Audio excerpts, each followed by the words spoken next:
Si aujourd'hui des milliers de femmes me suivent pour mes conseils sur la salle de sport, il y a une chose qui surprend toujours, c'est que je n'ai pas toujours aimé le sport. Au contraire, je faisais partie de ces filles qui séchaient les cours de PS dès qu'elles le pouvaient. Courir, je détestais ça. Aller à la salle, j'y aurais jamais pensé. Et pourtant, aujourd'hui, le sport fait complètement partie de ma vie. Alors j'avais envie de vous raconter comment tout ça a commencé.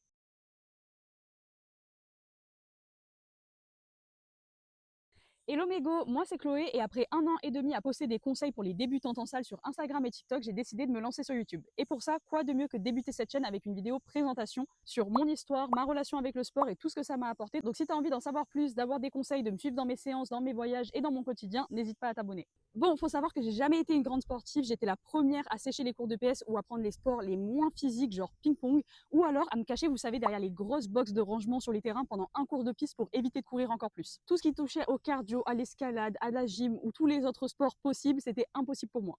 Pour vous dire, mes grands-parents ils me disaient tout le temps que je devais bouger plus et ils se moquaient de moi quand je courais parce que même ça je savais pas faire, j'avais les jambes qui partaient dans tous les sens. Et encore pire, le cross à l'école, ça carrément j'étais stressée parce que je savais que j'allais finir dernière. Bon, vous l'aurez compris, c'était vraiment pas mon point fort et en vrai je m'en foutais un peu. Donc que ce soit au collège ou au lycée, j'étais pas du tout à fond dans le sport. Au contraire, moi j'étais plutôt à fond dans les gâteaux, les 3 bols de céréales, les 3 bols de céréales trésor au petit déjeuner et les crêpes au Nutella quoi. En vrai, je dis ça en rigolant, mais j'étais dans une phase où j'aimais pas vraiment mon corps. Après, j'étais jeune, mais par contre, je complexais énormément de ma cellulite. Pour vous mettre un peu dans le contexte, un jour, je suis chez moi en plein été, il y a une amie à ma mère à la maison, je vais pour aller à la piscine, et là, avant de sortir, elle me dit T'as pas mal de cellulites pour ton âge, faudrait que tu fasses attention parce qu'en grandissant, ça, tu vas jamais pouvoir faire partir. et là, du haut de mes 12-13 ans, elle m'a créé le plus gros complexe de ma vie. Spoiler alerte, j'en ai toujours aujourd'hui, même si je fais du sport et que je mange correctement, mais j'ai appris à vivre avec. Bon, à partir de là, j'ai fait une fixette dessus. Je voulais toujours que ma mère ou mon copain me prennent en photo pour voir si elle avait miraculeusement disparu. Je me regardais tout le temps dans les miroirs et j'avais énormément de mal à mettre des shorts, des jupes, des robes. Même en plein été, j'étais sous gros jeans parce que j'avais vraiment honte. J'ai continué ma vie comme ça, avec ce complexe, mais sans vraiment faire grand-chose jusqu'à mes 18 ans. On est en 2020, pendant le confinement, je suis dans ma première année d'université. Et là, du jour au lendemain, on s'est retrouvé à suivre des cours en distanciel, à rester chez soi, à pas pouvoir sortir. Donc, comme beaucoup de personnes, je cherchais des activités pour m'occuper. Bon, évidemment, il y avait les trends et les danses TikTok que j'ai refait 1 milliard de fois. Mais un jour, je suis tombée sur les lives de Sissi Mua qui proposait 1 heure de sport à 18 h tous les jours pour bouger. Et je me suis dit, bon, pourquoi pas essayer? Sans imaginer une seule seconde que ça allait complètement changer ma vie. À savoir qu'à cette époque-là, comme je vous ai dit, j'ai 18 ans, je fais 60 kilos, je mange tout ce que j'ai envie de manger et j'ai toujours ce fameux complexe de cellulite que, d'après ce que j'entendais, elle partirait grâce au sport. Donc je me lance dans mes petits lives avec Sissi Mua tous les jours que Dieu fait en me disant que le cardio va transformer mon corps. Malheureusement, j'étais dans une optique faire mon heure de sport pour manger plus et ensuite j'allais me faire des gâteaux au yaourt que je remplissais de Nutella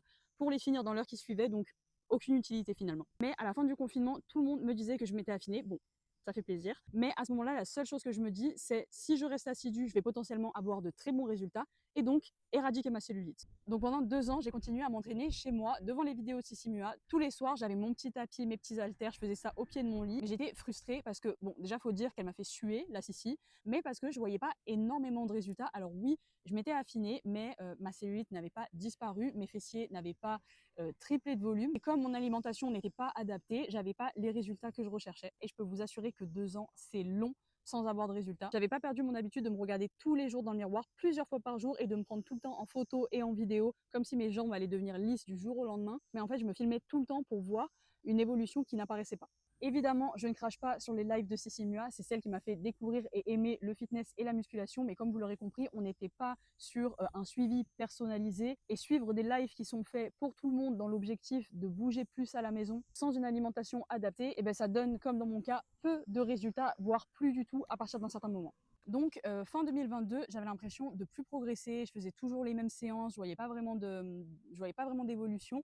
Donc je me suis dit pourquoi ne pas essayer la salle. Je prends mon petit abonnement à Basic Fit, je me souviens encore de la première fois où j'y suis allée, j'étais tellement stressée et j'avais l'impression que tout le monde savait quoi faire sauf moi. Et je me souviens même que j'étais tellement gênée en arrivant parce que tu vois cette sensation où tu sais que tu vas rentrer dans un endroit mais tu sais pas comment c'est à l'intérieur. Du coup, je savais pas si j'allais trouver les vestiaires, les toilettes, si j'allais tourner en rond ou quoi, donc j'étais méga stressée. Et là, je vais vers les casiers qui sont dans la salle. Je pose mon sac et là, je me décale genre de 2 mètres du casier et je fais mon échauffement là.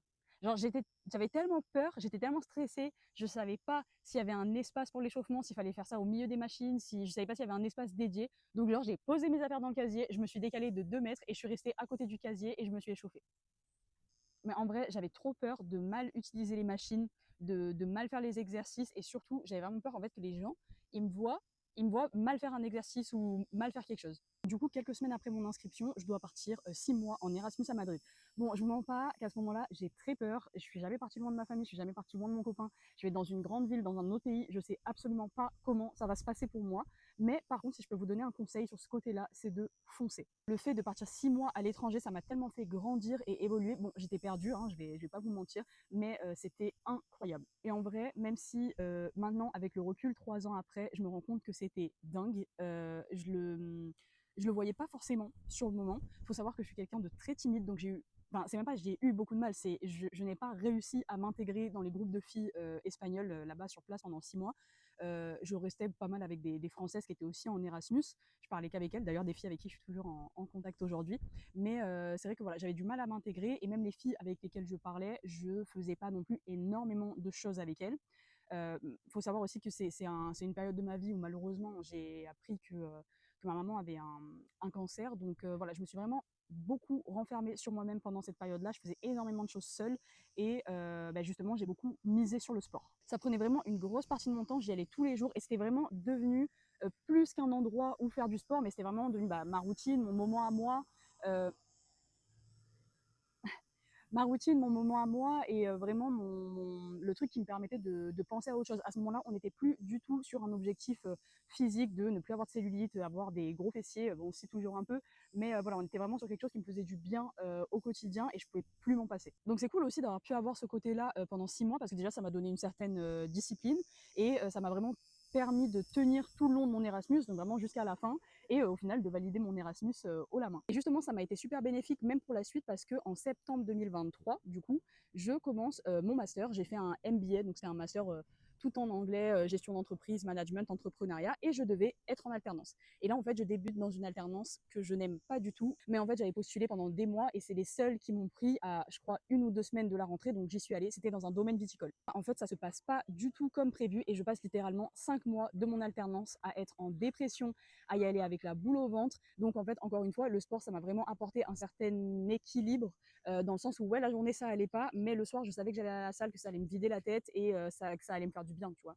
Jusqu'au jour où vraiment, je me suis dit, mais meuf, genre, tu peux pas faire ça pendant 2 ans, ça va être l'enfer. Du coup, je me suis dit, tu sais quoi, aujourd'hui, j'arrive au travail et je leur dis que j'arrête tout, je mets fin à mon alternance et il faut que je parte. Je vous épargne les détails parce que les derniers jours ont été horribles. Je déteste cette sensation quand tu sais que tu es dans un, t'es en mauvais terme, mais tu dois continuer tu dois continuer à y aller. C'est un enfer. Donc voilà. Mais pendant ce temps, du coup, j'ai continué à postuler à des offres, dont une entreprise qui cherchait un stagiaire pour la saison. Je me suis dit, why not, je tente, je demande pour mon alternance. Et là, je reçois un mail qui me dit Hello Chloé, on n'avait pas prévu de prendre une alternante, mais ton profil nous intéresse, tu serais dispo quand? Donc au final, moi, je suis trop contente. Les choses, elles se passent quand même assez rapidement et je finis tout mon master dans cette entreprise-là. Pour l'explication, j'étais responsable de l'expérience client dans une entreprise de location saisonnière de prestige et je m'occupais vraiment d'organiser le séjour des clients, de leur parler, de répondre à leurs questions, d'organiser vraiment tout ce qu'ils avaient besoin de l'arrivée jusqu'au départ. Donc voilà, au final, j'intègre cette alternance en février 2024. Je fais ma petite vie, je fais ma petite alternance, le sport, tout va bien dans le meilleur des mondes. Bon, comme je vous ai dit, j'ai adoré l'expérience à Madrid. Moi, il faut savoir que je suis fan de voyage. Mon copain aussi, on en avait déjà fait pas mal. Et là, du coup, en décembre 2024, on se dit, viens, on fait un gros voyage et on part à Miami pendant 3 semaines. Il faut savoir que c'est un de mes meilleurs voyages parce que c'est le voyage dans lequel monsieur a fait sa demande après 8 ans de relation parce qu'on est ensemble depuis 2016. Donc, au coucher du soleil sur un bateau, c'était incroyable. Bref, et à ce moment-là, j'aime de plus en plus le monde du fitness. Bon, je vais toujours à la salle, etc. Mais j'ai envie d'en savoir plus, j'ai envie d'en apprendre plus. Je suis pas mal de personnes dans ce domaine-là sur les réseaux. Et un jour, je poste une vidéo vraiment lambda pour rigoler comme ça sur TikTok sur la création de contenu et le sport. Je vous mettrai la vidéo. Et là, il y a quelqu'un qui me dit en vrai, tu devrais grave faire le Gymshark 66.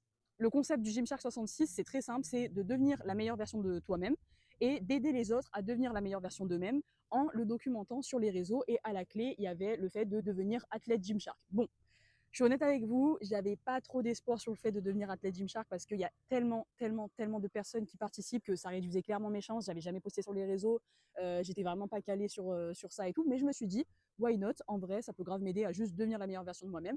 Je vais le documenter, je vais le partager sur les réseaux et on verra. Donc mon copain à fond derrière moi qui me dit vas-y et tout, fonce, fais-le. Donc là, à partir du 1er janvier 2025, je m'impose, je me lance sur les réseaux et je me dis à partir d'aujourd'hui, tu postes tous les jours pendant 66 jours. 1er janvier 2025, je me lance sur les réseaux, je fais ma première face cam pour annoncer que je fais le Gymshark 66. Vraiment, mes premières vidéos, elles étaient catastrophiques. Je me souviens que je posais le téléphone par terre, contre ma gourde pour me filmer à la salle, ou même, vous savez, dans le truc pour poser les gourdes accrochées à la machine, à la salle. Voilà, je posais mon téléphone dedans, le téléphone, il était comme ça.